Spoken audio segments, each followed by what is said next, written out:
वही नीतीश कुमार जी लालू जी के खिलाफ राजनीति करके यहाँ तक पहुँचे। अब वक्त पड़ा था लालू जी के पैर पकड़ लिए।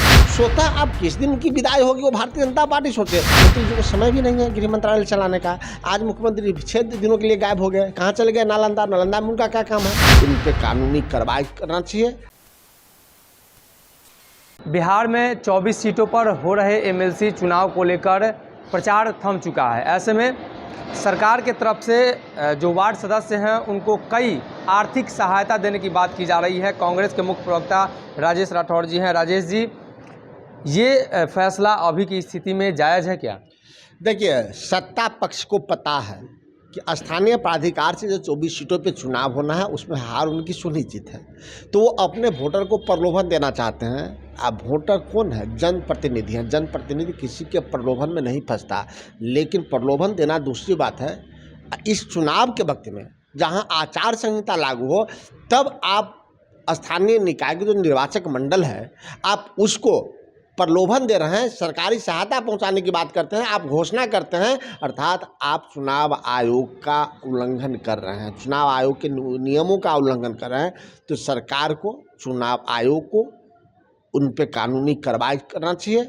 आचार संहिता के उल्लंघन का जो केस है वो करना चाहिए, और सरकार को भी नोटिस करना चाहिए कि जब आचार संहिता लगा हुआ है तो उनके निर्वाचक मंडल के सदस्यों को लुभाने वाली कोई ऐसी घोषणा क्यों किए, तब जबकि वो अभी दे नहीं सकते हैं। देना था तो पहले क्यों नहीं दिए? हालांकि वोटर समझ रहा है कि ये मात्र प्रलोभन है, देना होता तो पहले ही देते। बावजूद एनडीए का कोई प्रत्याशी इस विधान परिषद सीट में जीत के नहीं आने वाला है। एक और सवाल लगातार उठ रहे हैं, अपराध बढ़ रहे हैं। 5 दिन में 5 हत्या हो गई, और जिसको लेकर सरकार कह रही है कि लॉ एंड ऑर्डर सुशासन की सरकार है, लेकिन बिहार में हर जगह अराजकता का माहौल फैला हुआ है। तो अब तो मुख्यमंत्री जी ही बताएंगे। जब सुशासन ऐसा है कि रोज़ हत्या, लूट, बलात्कार की संख्या बढ़ रहा है, तो उससे तो अच्छा था इससे सरकार पहले बार दुशासन ही होता। जब सुशासन दुशासन से ज़्यादा खराब काम करे तो दुशासन अच्छा था। मुख्यमंत्री बताए ना कि उनके कार्यकाल में कितने हत्या हुई। आज पटना में हत्या नहीं थमता है, फिरौती के लिए, लूट के लिए रोज़ हत्या हो रहा है, चाहे वो पटना सीट का मामला हो या डिप्टी मेयर की हत्या का मामला हो, और सब चुप है, किसी गिरफ्तारी तक उसमें नहीं होती। तो मुख्यमंत्री जी को समय भी नहीं है गृह मंत्रालय चलाने का। आज मुख्यमंत्री 6 दिनों के लिए गायब हो गए, कहाँ चले गए? नालंदा में उनका क्या काम है? वो तो वहाँ उनका क्षेत्र है नहीं। तो जहाँ के गृह मंत्री हेडक्वार्टर छोड़ के भाग जाए तो क्राइम तो बढ़ेगा। जिस मुख्यमंत्री के पास, गृह मंत्री के पास कामों की समीक्षा एसपी से और डीएम से और डीजीपी से नहीं कर सकते, तो वहाँ घटनाएं घटेगी। इसलिए मैंने मुख्यमंत्री को कहा कि माननीय मुख्यमंत्री जी, आप मुख्यमंत्री हैं रहें, और आप एक अपने ही साथी किसी सक्षम नौजवान को आप गृह मंत्रालय का प्रभार दे दें। उनमें कई उनके पास यंग चेहरे हैं, चाहे अशोक चौधरी जी हों, सुमित सिंह जी हों, नितिन नवीन जी हों, सम्राट चौधरी जी हों, उनके पास रहते हैं संजय झा जी, उनको दे दें। विजय चौधरी तो किसी काम के नहीं है। जब वो शिक्षा व्यवस्था चौपट कर दी है तो ये भी चौपट कर देंगे। और उनका काम है, नीतीश जी हम मुस्कुराते हैं तो विजय चौधरी मुस्कुराते हैं, नीतीश कुमार दुखी होते हैं तो विजय चौधरी दुखी होते हैं, तो वो तो किसी काम के नहीं है। लेकिन 5-7 नौजवान चेहरे हैं, अनेक भी हैं, इसका अतिरिक्त भी हैं जो मंत्री नहीं है लेकिन नौजवान हैं, वो अच्छा काम कर सकते हैं।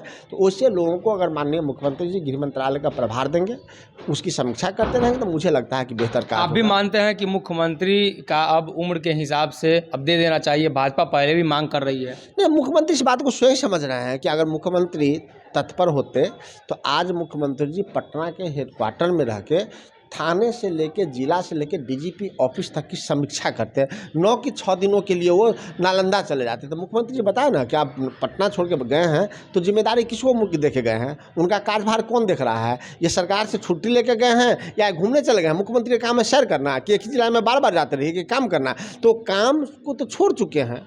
स्वतः अब किस दिन उनकी विदाई होगी वो भारतीय जनता पार्टी सोचे। लेकिन माननीय मुख्यमंत्री जी बिहार के कामकाज को देखने से दरकिनार कर रहे हैं। अन्यथा आप 4 दिन पहले बाहर बख्तियारपुर में रहे, फिर 6 दिन के लिए नालंदा, जहाँ का मुख्यमंत्री महीना में 10-10 दिन गायब हो जाए, वहाँ काम कैसे होगा? इसका आश्चर्य है।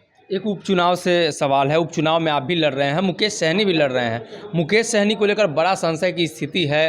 अब तो एनडीए से भी वो बाहर निकल चुके हैं, कांग्रेस की तरफ से उनको ऑफर भी है। क्या लग रहा है मुकेश सहनी को लेकर? नहीं, कांग्रेस ऑफर है, कांग्रेस की सदस्यता जो ग्रहण करेगा उसको स्वागत है। लेकिन मुकेश सहनी जी एक पहले नेता 2-3 प्रकार का होता है। कोई बसपात से उपजा हुआ है, एक नेता है संघर्ष से आया हुआ है, और मुकेश सहनी जी पहले नेता है जो अपने इवेंट मैनेजमेंट के दम पे अपने समाज में स्थापित हुए हों, कभी आंदोलन नहीं किए हैं।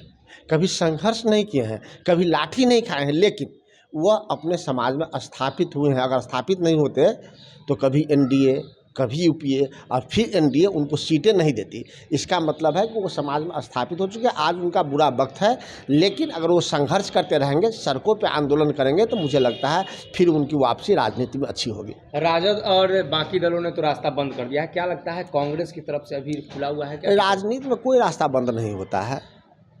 वही नीतीश कुमार जी लालू जी के खिलाफ राजनीति करके यहाँ तक पहुँचे, अब वक्त पड़ा तो लालू जी के पैर पकड़ लिए। वही नीतीश कुमार नरेंद्र मोदी जी के पत्ता छीन लिए, और वही नीतीश कुमार सदन में बोले कि मैं मिट्टी में मिल जाऊंगा, भाजपा में नहीं जाऊंगा। वही नीतीश कुमार जी आज भाजपा के हैं। तो राजनीति में परिदृश्य बदलता रहता है समय के साथ। मुझे नहीं लगता है कि राजनीति में किसी का दरवाज़ा हमेशा के लिए बंद होता है, उस वक्त पे बंद होता है, वक्त पे खुलता है। हमारे साथ राजेश राठौर थे, जिन्होंने तमाम सवालों का जवाब दिया।